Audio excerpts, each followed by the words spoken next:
एक वन में एक तपस्वी ऋषि अपनी पत्नी के साथ रहते थे। उनकी पत्नी को संतान की बहुत इच्छा थी, पर भाग्य में यह सुख नहीं था। एक दिन ऋषि की तपस्या के बाद उनके हाथों में आकाश से एक नन्ही चूहिया आ गिरी। चूहिया मौत के डर से कांप रही थी। ऋषि को उस पर दया आ गई। उन्होंने अपनी तपस्या के बल से उस चूहिया को एक सुंदर मानव बच्ची में बदल दिया। ऋषि और उनकी पत्नी ने उस बच्ची को कांता नाम दिया। उन्होंने उसे अपनी पुत्री मानकर बड़े प्यार से पाला। कांता को अच्छी शिक्षा दी गई और वह एक सुशील युवती बन गई। समय बीतने के साथ कांता विवाह योग्य हो गई। उसकी मां को उसके विवाह की चिंता सताने लगी। ऋषि ने अपनी बेटी के लिए एक योग्य वर खोजने का निश्चय किया। ऋषि ने अपने तपोबल से सूर्यदेव को बुलाया।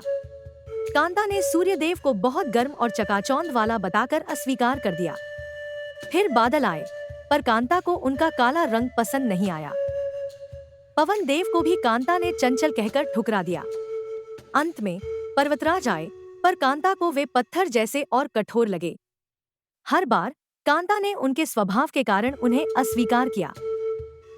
पर्वतराज ने बताया कि चूहा उनसे भी श्रेष्ठ है, क्योंकि वह उन्हें भी छेद सकता है।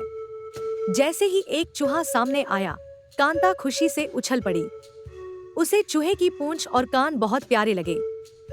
कांता ने ऋषि से कहा, तात, मुझे यही वर चाहिए। ऋषि समझ गए कि उन्होंने चूहिया को मानव तो बना दिया, पर उसका मूल स्वभाव नहीं बदला। उन्होंने कांता को फिर से चूहिया बनाकर उसका विवाह उस चूहे से कर दिया। यह कहानी हमें सिखाती है कि हमारा मूल स्वभाव, हमारी प्रकृति ही हमारी सच्ची पहचान है। बाहरी बदलाव कितने भी हों, हमारी आंतरिक प्रकृति नहीं बदलती। अपनी वास्तविक पहचान को स्वीकारना ही सच्ची खुशी है। तो आप अपनी किस प्रकृति को पहचानते और स्वीकारते हैं? इस कहानी पर विचार करें और अपने विचारों को दूसरों के साथ साझा करें। अपनी जड़ों से जुड़े और अपनी अनूठी पहचान का सम्मान करें।